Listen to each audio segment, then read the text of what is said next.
جنوبي وزیرستان په مکین سیمه کې د افغانستان د روانو حالاتو په اړه لویه غونډه وکړه. د غونډې تنظیمونکي وایي چې هغوی د پاکستان د ریاستي ظلمونو او جبر په ضد او افغانستان کې د امن غوښتلو لپاره راټول شوي وو. د پی ټی ایم مشر منظور احمد پښتین د پاکستان حکومت تورن کړ چې د افغان دولت د مخالفو ترهګرو مرسته کوي. پښتین وویل چې پښتون ژغورنې غورځنګ به چاته اجازه ورنه کړي چې د پښتونخوا خاوره د افغانستان په ضد استعمال کړي.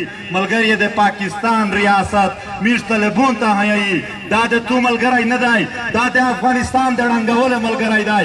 په 2001 کې په 1999 کې 2006 تو بادشاہي وا آی هچ ړنګوله دا ډېر کړی وي صابو چې ته په زور باندې اول خو بادشاہي ډېر هم ناممکنه دو کایور ری ډالر پورا بیا هم دا ډېر کوي. دا د تو ملګری نه دی، نه تو ملګری کېدای شي. دا د ډالر ملګری دی، دا د افغانستان د ړنګولو ملګری دی، دا د جنگین ملګری دی. پر مهال پښتون سیاستوال محسن داوړ ویل د افغانستان جګړه جهاد نه ده، فساد وا فساد دا او فساد به وي. هغه زیاته کړه د کعبه امام د افغانستان جګړه فساد ګڼي، خو یو شمېر ډلې او کسانې د منبر څخه په غلطې استفادې ترهګري کوي. چې د لرو بر افغان وطن خورې ته یو ور بیا ډېره غټه خطره در پیش تو، یو ور بیا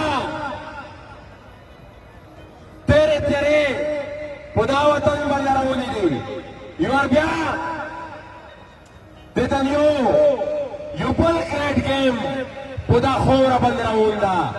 دا 43 کاله چې کوم جنګ په دا خوره باندې تو سوریدلو ایس هغه په یو نوي انداز چې په دا خوره باندې راول ده. ملګري دې جنګ مخنیوی وکړي.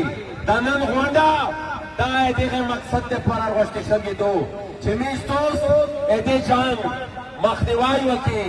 یو شمېر نورو پښتنو سیاستوالو هم د ویناو پر مهال ویل پاکستان یو ځل بیا د پښتنو پر خاوره د ترهګرو د مرکزونو د جوړولو په تکل ده چې پښتانه به یې پر وړاندې درېدنه وکړي.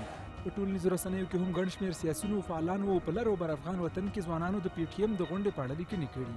دوی لیکلي په غونډه کې د پاکستان له لوري د افغانستان په ضد د نااعلان شوې جګړې مخالفت وشو چې ولسي خلک وژني. دا له افغانانو سولې او جمهوریت سره یو پیوستون دی.